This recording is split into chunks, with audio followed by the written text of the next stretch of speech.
RDC, le M23 soutenu par le Rwanda s'empare de la ville d'Uvira. Les rebelles du M23 avec le soutien du Rwanda ont pris la ville stratégique d'Uvira dans l'est de la République démocratique du Congo RDC. Et cette base militaire vitale du Sud Kivu, qui servait de quartier général provincial pour Kinshasa, marque désormais un tournant décisif dans le conflit qui oppose l'armée congolaise au M23. La chute d'Uvira, près du Burundi, survient après la prise de Bukavu en février 2025, renforçant l'avancée rebelle. Des images exclusives ont confirmé la progression des rebelles. Ces plans rares montrant des blindés sur la place du monument historique d'Uvira témoignent de la chute de la dernière grande agglomération de la province qui était encore sous administration congolaise. Uvira est devenue une ville fantôme après le retrait des troupes et des habitants, tandis que de violents affrontements font rage sur les collines. L'hôpital général de référence est en état d'urgence face à l'afflux incessant de civils blessés par les bombardements pris en charge par la Croix-Rouge. Le drame humain est poignant, illustré par le témoignage d'une mère ayant perdu son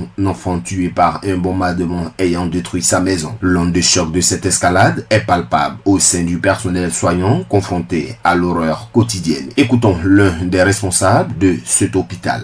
La journée d'hier, on a enregistré 30 blessés. Et aujourd'hui, on est à 12 blessés qu'on vient de recevoir, donc qui fait un total de 42 blessés. C'est très urgent, très alarmant, parce que la situation n'est pas facile. Et cette offensive intervient seulement quelques jours après la signature d'un accord de paix à Washington le 4 décembre 2025 entre la RDC et le Rwanda. Et Patrick Muyaya, ministre de la Communication et porte-parole du gouvernement de la RDC, a vivement réagi à la télévision nationale, pointant du doigt la responsabilité directe du Rwanda dans la prise d'Uvira. On l'écoute.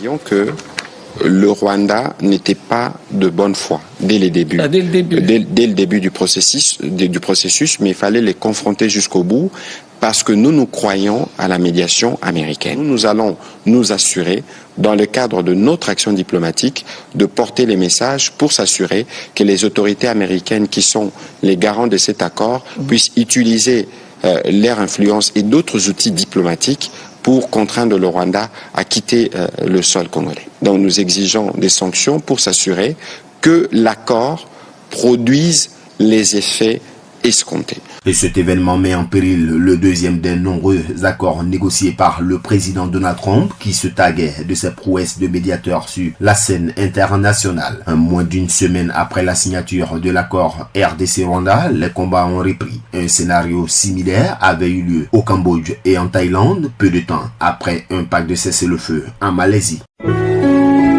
Accra, agence presse, radio et audio.